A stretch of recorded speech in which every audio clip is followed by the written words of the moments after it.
In the quiet village of Arugbo, where news traveled faster than bird could fly, everyone knew Aramide, not for her beauty or brilliance, but for her sharpness of tongue. At just 19, she had already insulted more people than most did in a lifetime. Her words were like knife, pierce, cutting, and unforgiving. If you crossed Aramide, prepare for embarrassment so deep you might relocate.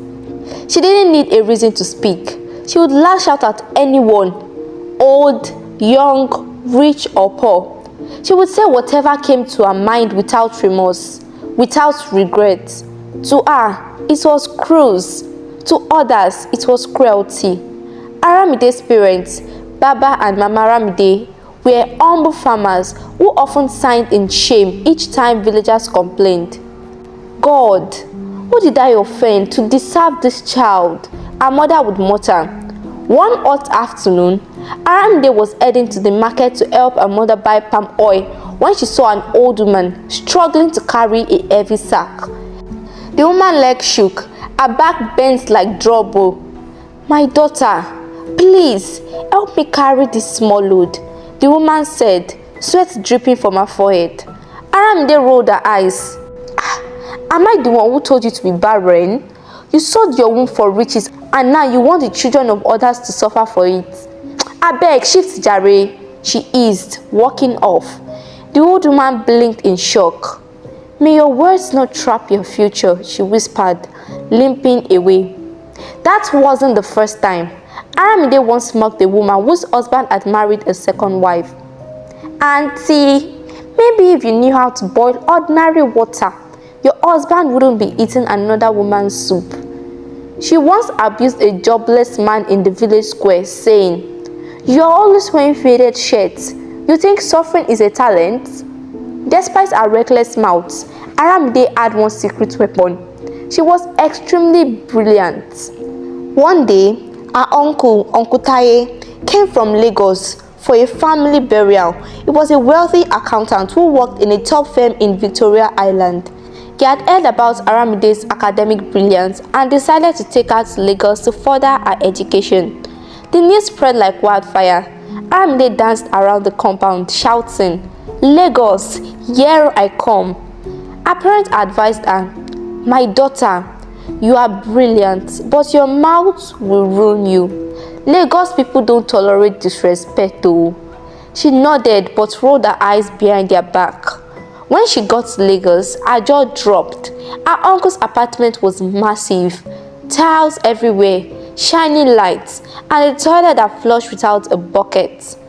On her first day at school, Aramide got into an argument with a lecturer. "With all due respect, sir, that is not correct. You are confusing accounting principles." The whole class gasped.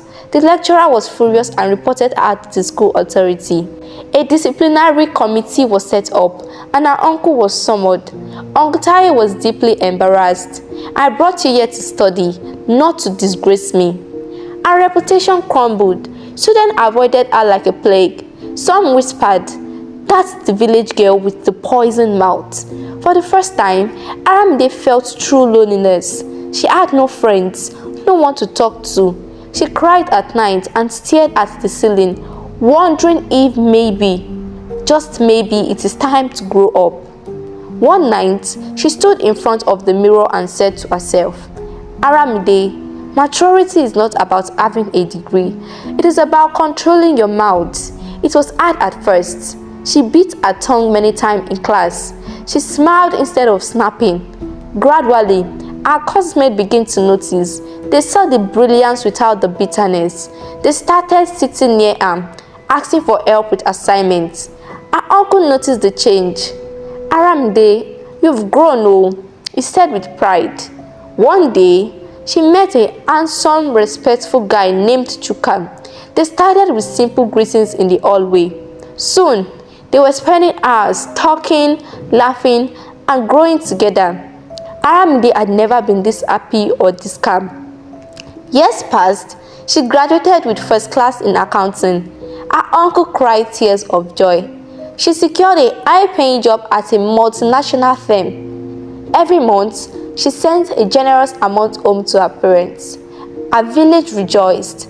The girl with the sharp tongue had become the pride of Arugbo. She and Chuka got married in a grand ceremony. Guests came from Lagos, Abuja, and even Ghana. Her parents couldn't stop smiling. 3 years into marriage, something strange happened. No child. Aramide cried herself to sleep many nights. "What did I do to deserve this?" she whispered. Chuka held her close. "It is God who gives children. We will be fine." In the 5th year, joy came. She was pregnant. They danced, sang, and bought baby clothes. But 9 months passed and no delivery. The doctors were confused. 10 months, nothing. 12, still nothing. 2 years later, the baby still hadn't come. Her stomach kept getting bigger. The pain was unbearable. Her joy had turned to fear. A close friend took her to a pastor. After hours of deep prayer, the pastor said, "There is a curse.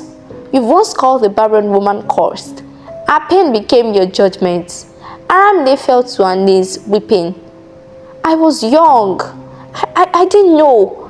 I've changed." "Well, you must find the woman and beg her," the pastor said. She told her mother everything. Days later, she and Chuka traveled back to Arugbo, searching for the old woman, but she had relocated to a village called Agbede. They traveled again. After days of asking around, someone finally said, "Ah, I know her, follow me." They found the woman sitting outside a small hut, older now, her hair grey.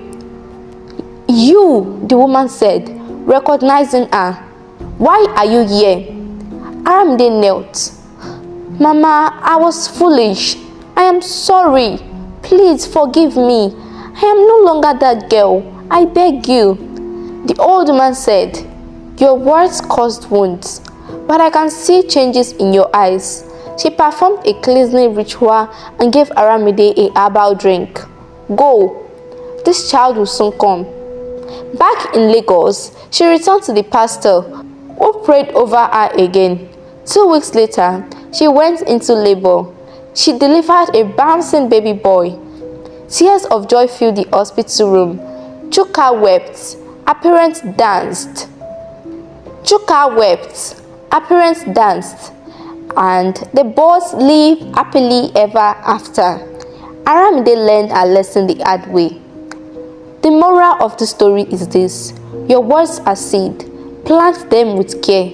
A sharp tongue may win an argument, but it can also destroy your future. Always speak with kindness. You never know what doors your word may open or close. Hi bestie, thank you so much for watching this amazing African folktale story.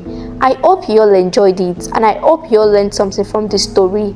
Please kindly hit on that follow button to follow my page if you enjoyed the story, and also like this video, leave in your comments, and lastly, do not forget to share.